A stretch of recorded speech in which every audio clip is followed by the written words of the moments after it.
Falcons. I'm Miss O'Connor, and I'm here to talk to you all about the Vieira Elementary School Science and Engineering Fair. So, what is the Elementary Science and Engineering Fair? Well, it's a science project that you will complete in grades 4 through 6 in either a traditional science fashion, engineering, or computer science. Those are the three divisions. Now, under those divisions are some different categories. So you can see under science, there's animal sciences, plant, microbiology, earth and environmental chemistry, and physics and astronomy. So if you do a project under science, your project will fall under one of those categories. In engineering, there are two categories, environmental engineering and engineering mechanics. And finally, in computer science, there's robotics and intelligent machines and coding. So there are some specific science fair school district requirements, and that is all students 4 through 6 must complete an individual or a team project. Kindergarten through 3rd, however, will complete a class project. And there are 3 divisions for students to choose from. So students will need to choose from either science, engineering, or computer science. So a little bit more about team projects. Team projects are only 2 people. And if you are going to do a team project, you have to have your own logbook, and you will be competing against other individual projects in a team project. And students in 4th through 6th grade can have a team project and they can work together. So if there's a 4th grader and a 6th grader and they would like to do a team project, they can do that. And we pretty much encourage team projects. We think that collaboration is wonderful. So in the actual science division of the science fair, there is some additional paperwork that you're going to need to fill out. And make sure that whenever you test something, for example, if you're looking for the perfect model of a paper airplane, you need to test it at least 5 times. Each model airplane, it needs to be tested at least minimally 5 times. And there's several categories for you to choose from, like I explained earlier, in the science division. Now, these are the science division categories. So just to get a better understanding of what each of these categories are, I have this slide up for you. Now, in the science division, you need to form a question based on a real-world science situation, based on maybe some observations. You have to have a control group and dependent and independent variables, which are talked about later in this presentation. And you need to keep a daily log for every day that you work on the project. So it doesn't matter if you go shopping for materials, or maybe you were just brainstorming, or you were doing research. Anytime you do anything with your science fair project, you will need to write it down in your daily log. And again, I already mentioned the minimum of 5 trials. And 4th through 6th grade also has to have a bibliography. That's like a works cited page that's listing all your sources that you used for your research. And we'll talk more about that in a little bit as well. Now, in the engineering division, we are allowing students to design and then build a prototype to solve a real-world problem that they've observed. And this is a newer division. So if you need any help or assistance, you're free to ask the classroom teacher, and of course myself, Stacy O'Connor, the STEM teacher. And these are the 2 division categories. It gives a little bit more detail of what these are. And things to know for this specific division, again, you're going to formulate a question based on a real-world situation. You have to design a prototype. And then you need to redesign it. You have to make at least 3 different modifications to the prototype in order to win or even be considered for the district fair. And again, you will need to have a bibliography, and anytime you do anything, write it in your daily log. Now, in computer science, this allows students to design and build codes or robots to solve a real-world problem that they've observed within the real world. So this is very, very new. They've only been doing this 1 year. And so if you have any questions, again, please contact your child's classroom teacher or myself. And we recommend for the coding the platform of Scratch for kids. Those are the specific coding, the computer science categories about coding and robotics. And in this division, you will need to design a code or robot and make at least 3 different modifications to the code. Sometimes that's called debugging. We've talked about that in class. And you will need to also include bibliography, and anytime you do anything, write in your daily log. So requirements for all projects, there are 3 forms that all projects have to have signed off on before any testing begins. Now, there are additional forms based on your category in the science division that you may need to fill out, and we'll help you with that once questions and the hypothesis is turned in. And there are certain project components that must be completed by a specified date on the timeline, and I've included that timeline sheet later on in this presentation. Just letting you know that every day, like the question might be due or the hypothesis is due on this date, research is due on this date, daily log checks, all of those are sort of supported throughout this entire process. And for this year, all logbooks and your science fair boards are to be completed digitally. And we have templates for the kids to fill out for their logbook, which I'll show you a little bit later on. And the science fair boards are also a template. So because of the COVID, we are having a digital science fair, as is with the school and the district. So the forms that everybody needs to get signed off on are the project approval form, the ethics agreement, and the risk assessment and designated supervisor form. And it doesn't matter which project, which division that you're doing, those are the 3 mandatory forms. So some projects are never allowed. So anything that might be, involves items that could be considered weapons, anything with fireworks or explosives, anything with controlled substances such as alcohol, tobacco, or prescription medication, microbial experimentation using samples collected from the environment, anything that has mold in it, intentionally or unintentionally, and any project that could cause any pain, distress, or death to a vertebrae.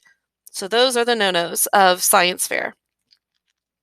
Now, your child does have a student handbook that they will be getting. We are pushing it out digitally, and this is sort of like the go-to guide. Anytime that your child needs to complete a component on the science fair timeline, all the instructions on how to do each part of this process is in this handbook. And this handbook is also a live link, so it will take you right there. So in the science division project, there's a process, and the process for each of the division projects is a little bit different. So for instance, in the science, you have to identify your variables, the independent, the dependent, and the controlled variables.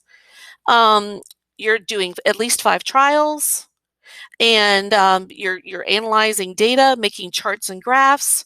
And so those are some things that are an addition to the others.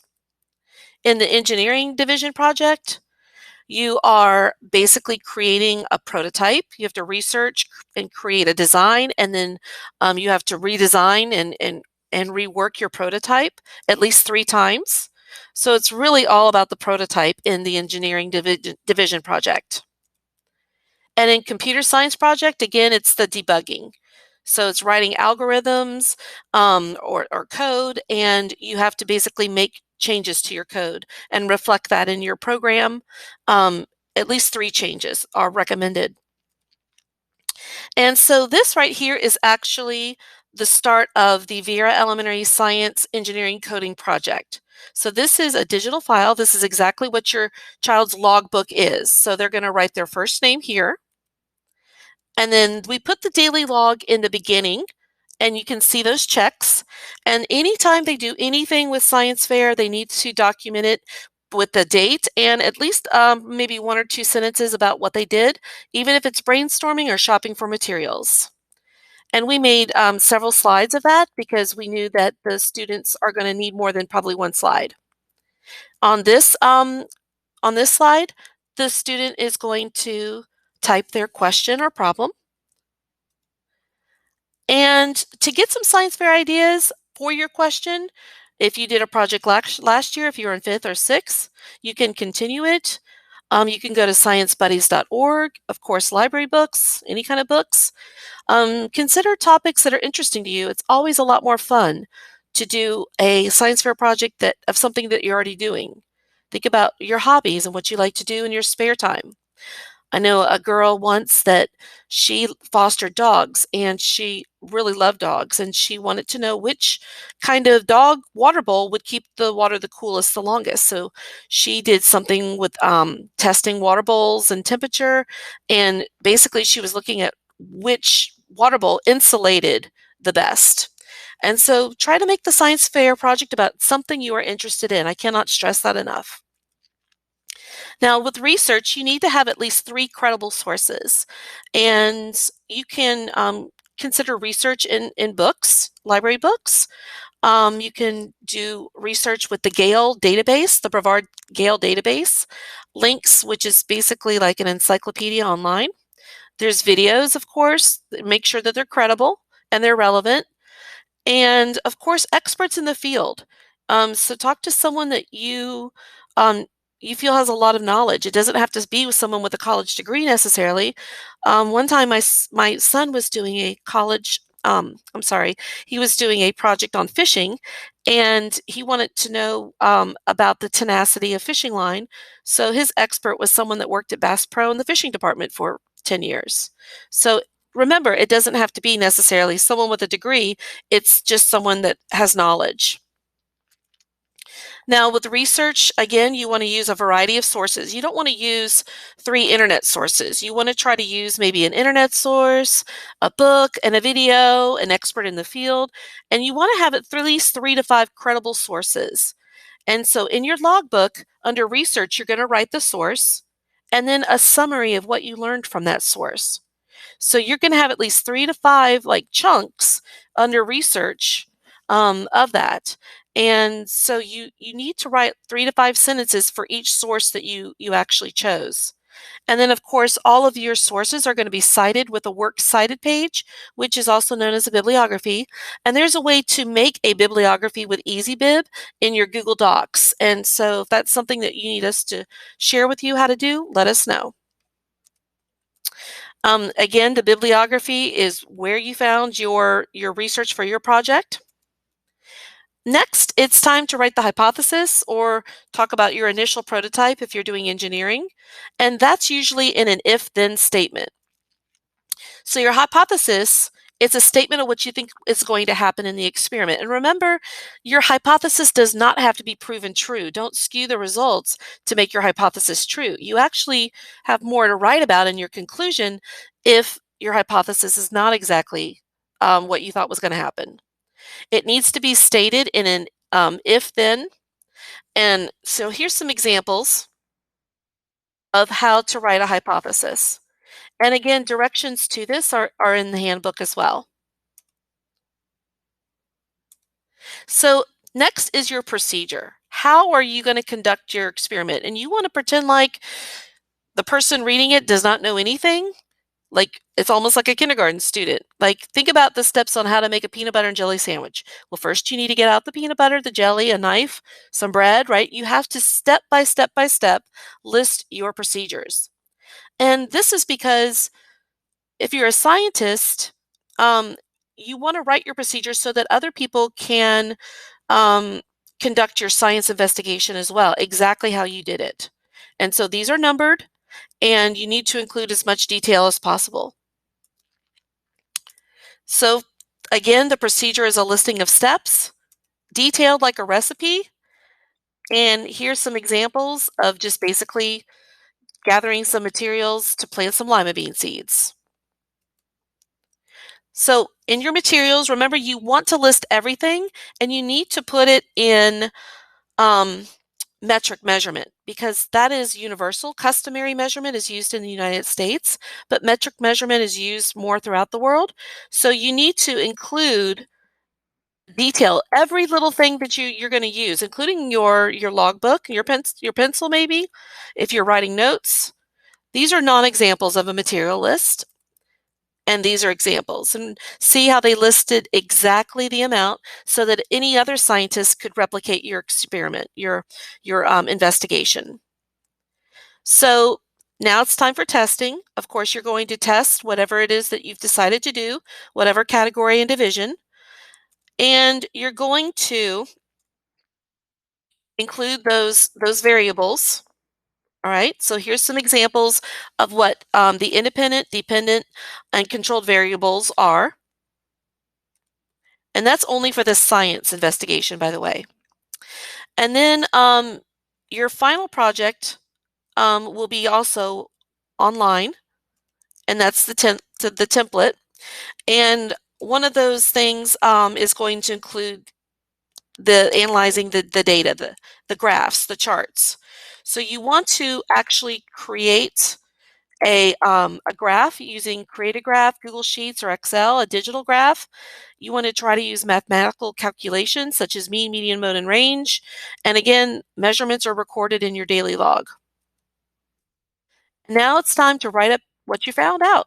It's your conclusion. And remember, you are not necessarily proving your hypothesis correct. If that's the way that the data reflected that it was correct, that's great. But if it doesn't, it's not that you didn't learn anything. You learn from often mistakes. Like Thomas Edison did many prototypes of the light bulb out before he found a working prototype. Okay, so the conclusion, it's all about what you discovered. Did your data support your hypothesis? If not, why do you think it did not? What would you have done differently? And how would people apply your findings to everyday life? So what's the purpose of your science fair investigation? That's very important. That's also a question that the judges will ask. And other questions that the judges will ask are in that handbook that I shared from a previous slide. Now, this is actually the template that you will fill out for your science investigation. And it varies a little bit from each type of project. So this is the engineering, and this is the coding, computer science, robotics. Now, if you are selected as a finalist, okay, you will be competing against other people in your division. You're no longer judged just by your grade level, only by category and division. If you're doing a science investigation, you need to have at least 5 trials. If you're doing computer science or engineering, you need to have at least 3 modifications of your prototype or 3 modifications of your code. You have to have a proof question, an approved hypothesis, a detailed daily log with lots of dates and information of what you did throughout the process, research, bibliography, data graphs, you're analyzing your data and graphs, your results, and then your conclusion. Now you need to make sure to keep track when the different components of your science and engineering fair are due. So your teachers should have provided you this this sheet of paper with all of the due dates written in it. And like I said, the frequent checks are necessary to keep students on track and to give some feedback throughout the process as well to you. So the Viera Elementary Science and Engineering Fair, all projects are going to be due by November 20th, and that is right before we break for Thanksgiving, or actually I think coming back from Thanksgiving. And project presentations will occur during the first week of December, and then we will start our virtual fair. So in round 1, that's going to be December 7th through the 11th, all projects will be judged digitally, and the judges will be able to access the projects and look at them. And then in round 2, that's when selected students will be interviewed based on their projects of round 1. So if you have any questions, please contact your child's classroom teacher, or you can contact me as well. I'm Stacy O'Connor. And if you have any interest in judging science fair, please get in touch with me. I am currently looking for judges to judge our virtual fair, and my email is listed there. And that's all, folks. I hope you are feeling a little bit less anxious about your science fair project. I know it is a big project, but it can be a lot of fun. It's a lot of learning that's going to be taking place in this project, and I can't wait to see them. Have a great day.